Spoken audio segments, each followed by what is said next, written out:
Hi, I'm Mark Hamill, and this is My Kids. Our children look to us as parents for answers and examples, and one of the most difficult things we have to cope with is our own imperfections, habits, and behaviors when trying to teach our children right from wrong. Today, we're going to focus on how to help our kids cope with some of the major decisions in their lives concerning drugs, alcohol, and tobacco. Hey, maybe we'll even learn a few things about ourselves. It's My Kids with Mark Hamill.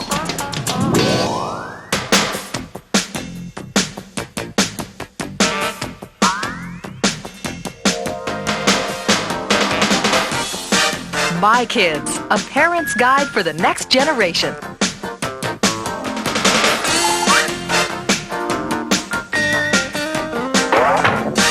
And now, here's Mark Hamill. Today, more than 3,000 kids a day under the age of 18 start smoking.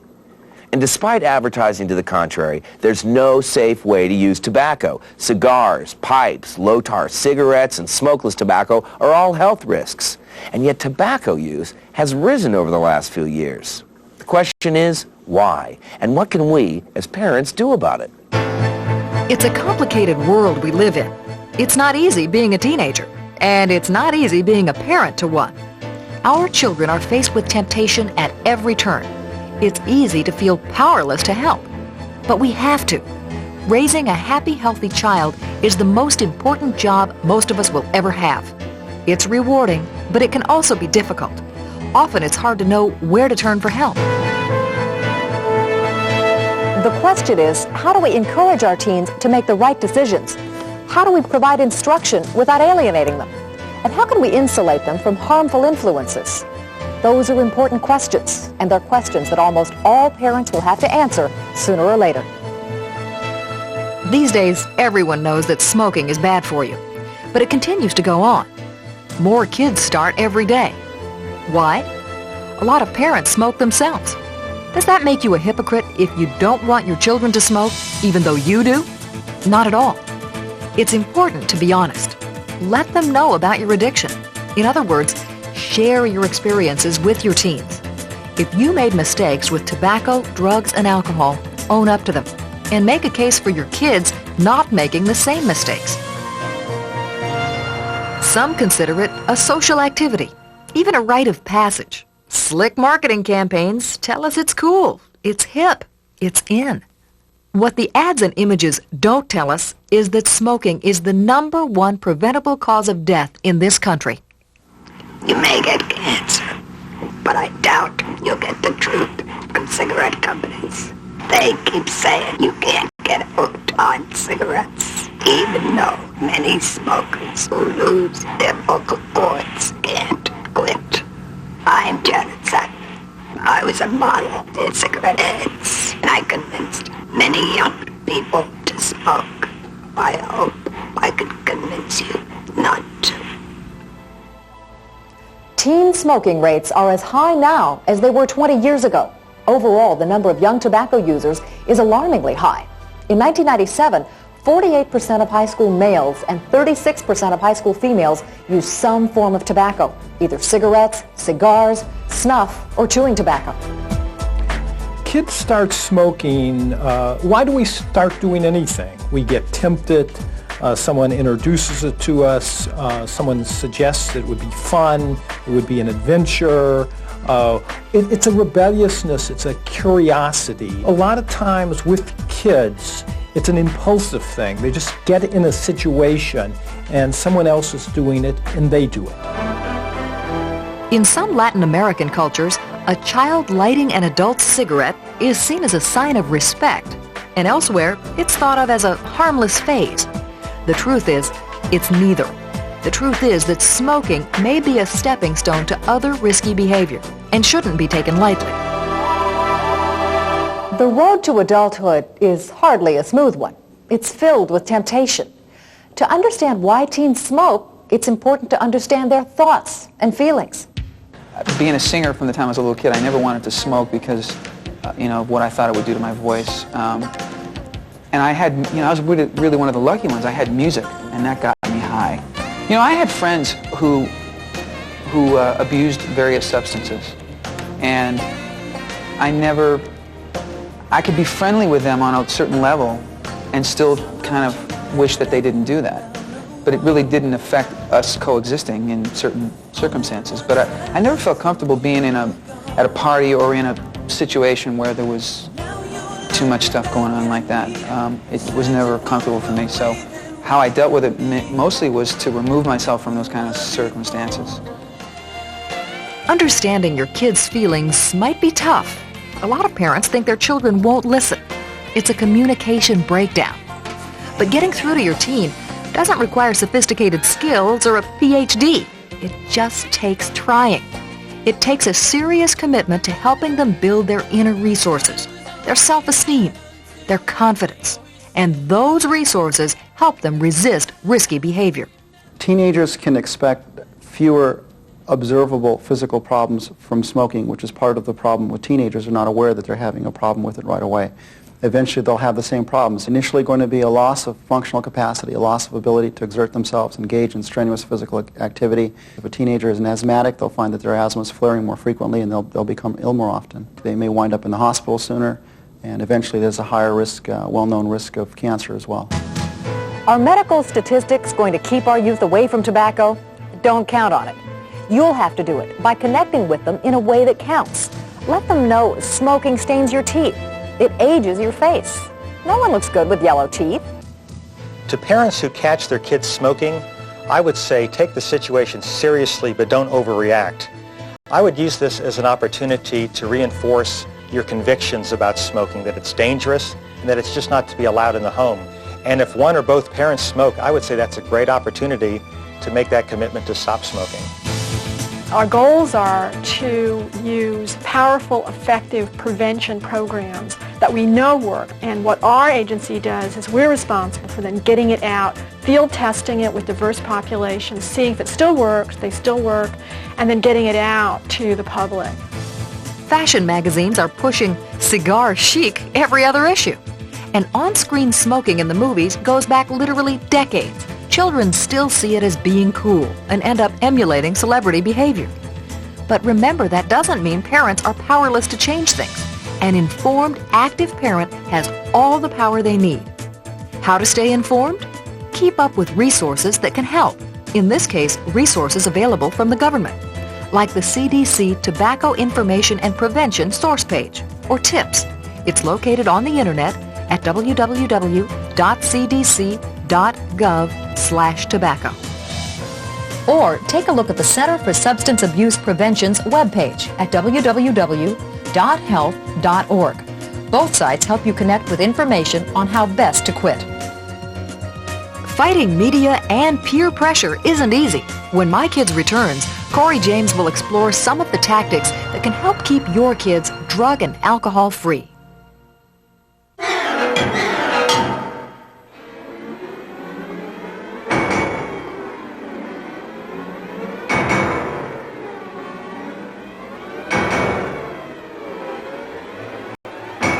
There are lots of things that make your kids sick you can't do anything about.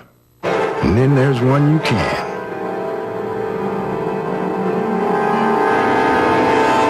If you can't quit smoking around the kids. Hi, I'm Dominique Dawes, and I want to talk to you about girl power. It's about speaking your mind, feeling good about yourself, reaching your goals. Girl power. Call 1-800-729-6686.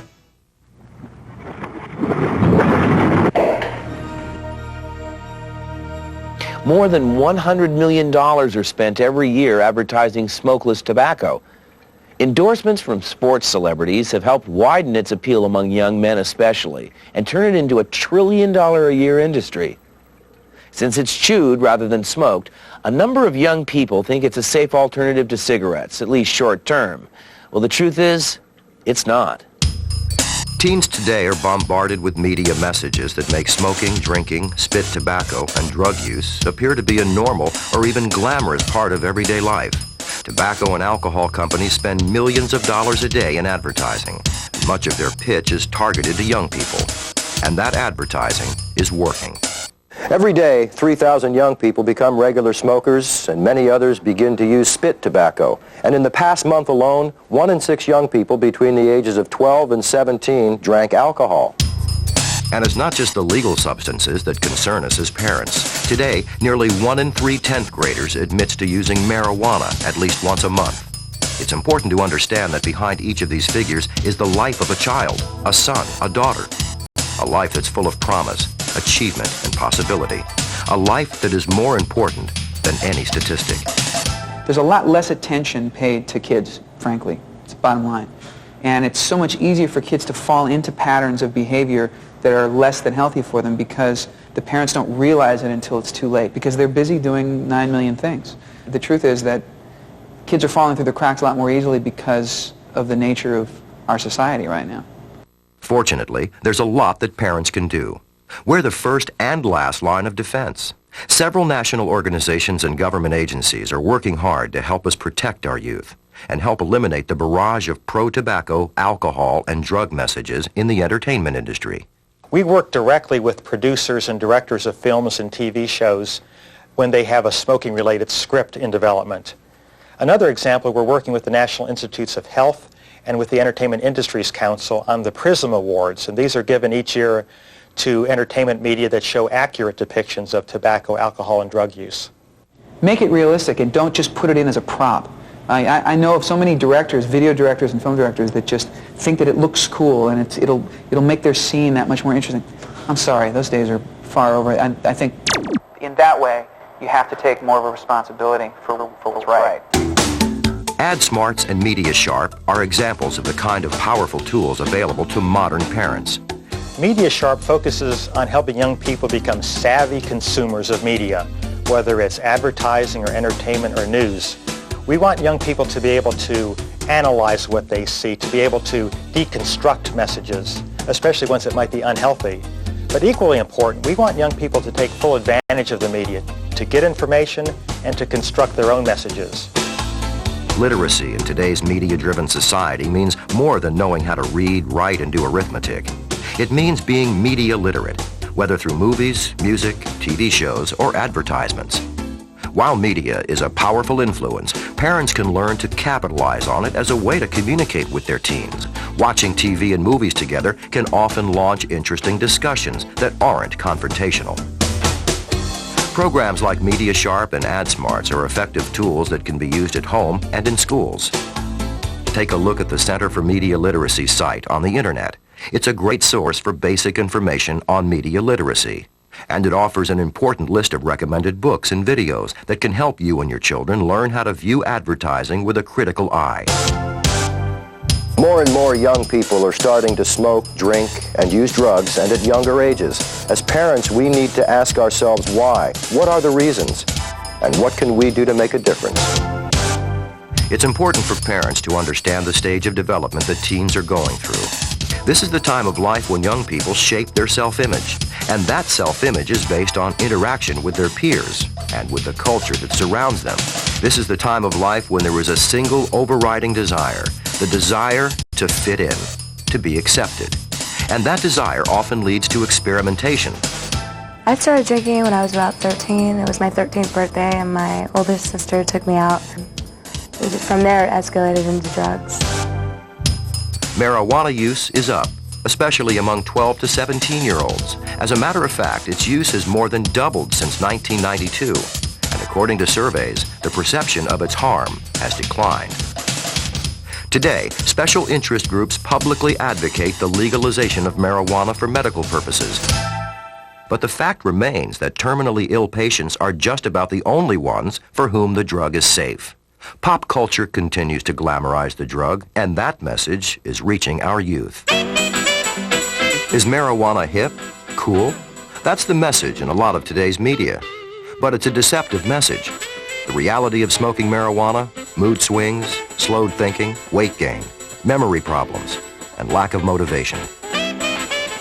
Maybe you experimented with marijuana when you were young. If so, you're not alone. The National Household Survey on Drug Abuse found that 50% of baby boomer parents say they did too. So be honest and talk about it.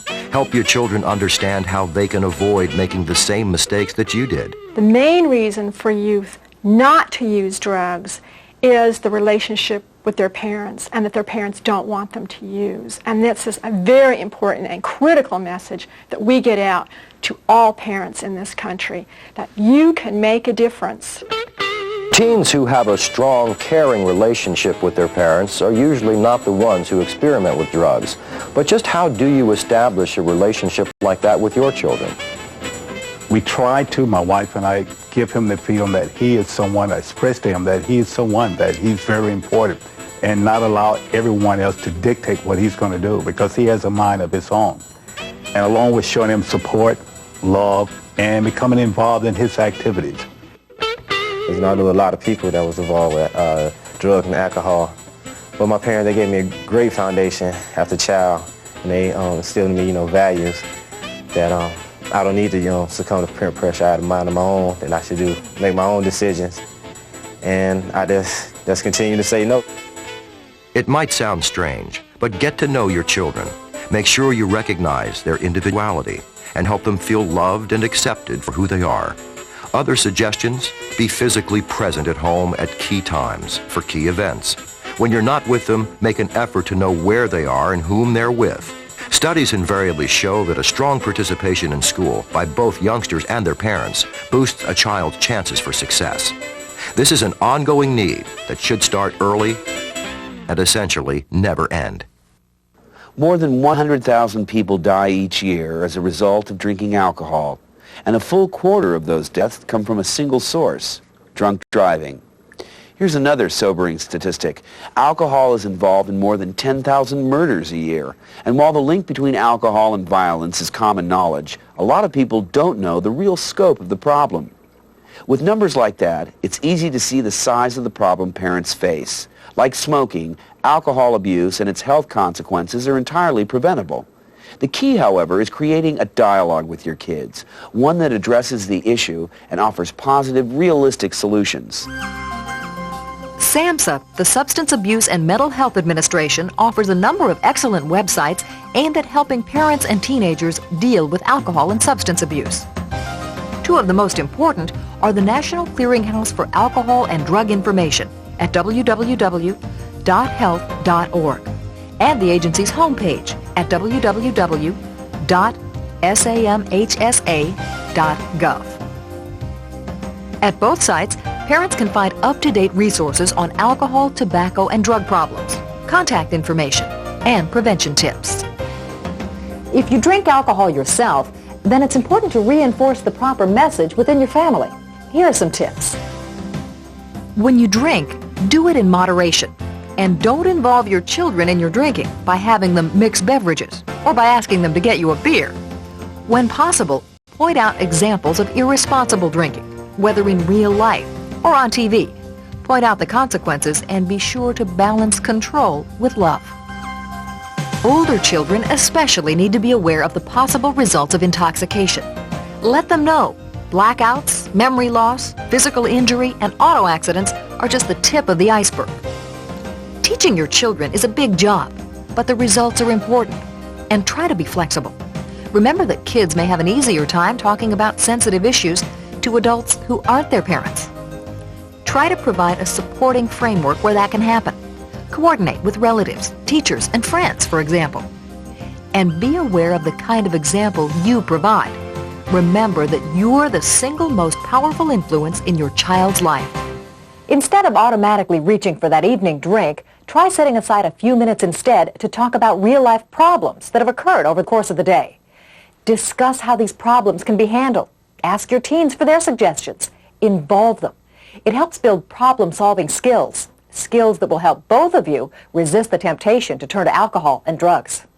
As a parent, for me and my wife Cynthia, is that we try really hard to be our kids' heroes. You know, we try and do the best we can. There's nothing cooler than looking up to your parents. I mean, my heroes growing up were my mom and dad. I really admire the memories I have of my father working so hard and the goals and him enjoying his work so much. And I think if the fact that my kids see how much I love what I do will hopefully inspire them to find whatever it is in their lives that makes them as happy as my work makes me.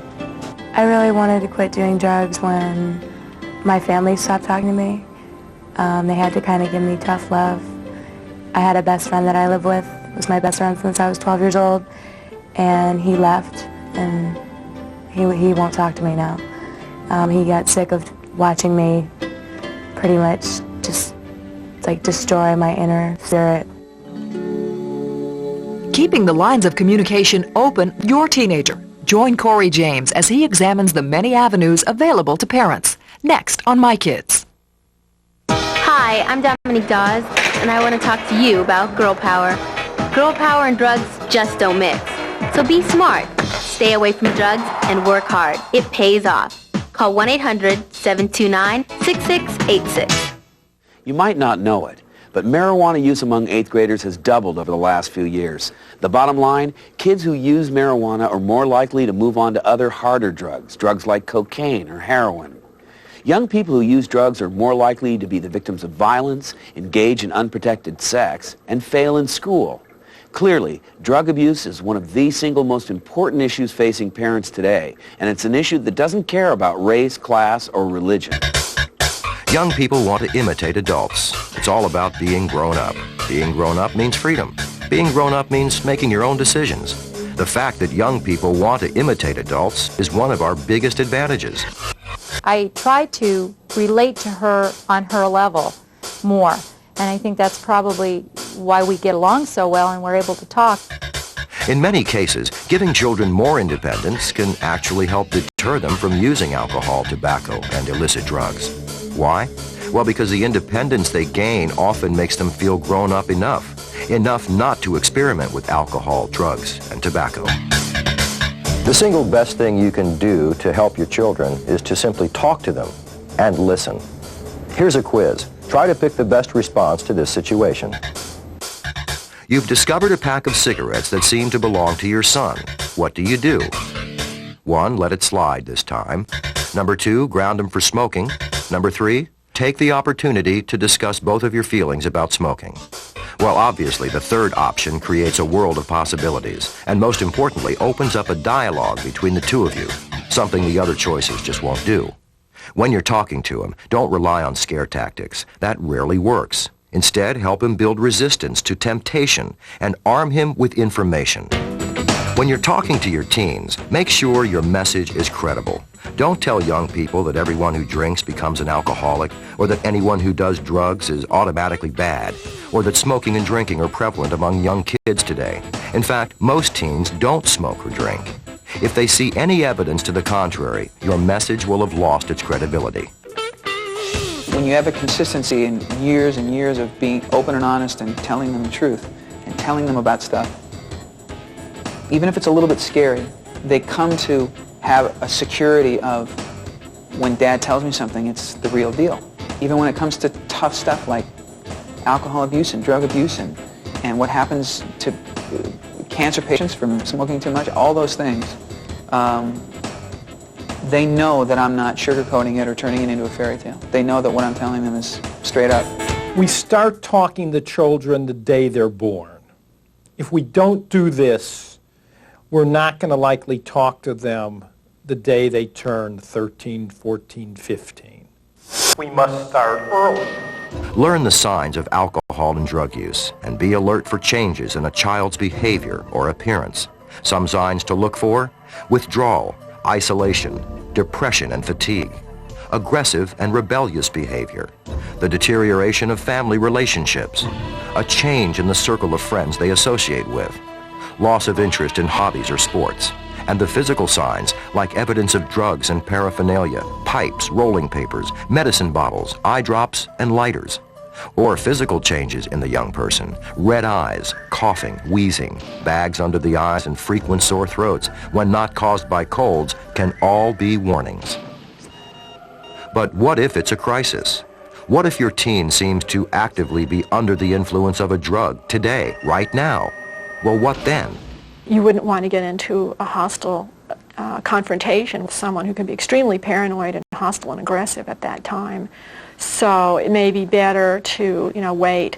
It probably is until the child is not in a drug state where they can reason and talk with them more effectively. One of the best resources for keeping your child healthy? Other parents. Get to know your child's friends and their parents. Work with them to plan social events and develop a set of rules and curfews. Our kids are really well-behaved, well-mannered kids. And we have a lot of rules for them, but I'm hoping that it's the groundwork for them to have the ability to set rules for themselves when they're out of the house. Try to keep your children active, involved, and busy.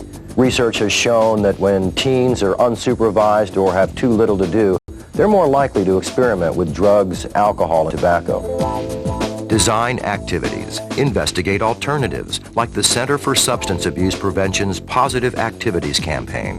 It's an ambitious 5-year plan to reduce substance abuse among teens by encouraging adults and young people to get involved by doing positive things like volunteering, working with local mentors, and focusing on health and fitness. Direct involvement in your child's life is the single most important step you can take in helping them stay substance-free. And it's the best thing you can do to help them get the most out of life and every single day of it, from now until they have children of their own. Raising healthy, happy kids is a great accomplishment for parents, and great accomplishments are never easy. The good news, it is possible. Your child doesn't have to become a statistic and doesn't have to become one of the millions each year that have their lives destroyed by chemical dependence. Remember, all the health issues we've discussed on the show today are preventable, and as parents, it's our job to prevent them. In the end, it's all about helping your kids make the right choice from the start. And that's something they can only do with our help. Thanks for joining us. Until next time, I'm Mark Hamill with My Kids, the guide for parents of the new generation. We'll see you soon.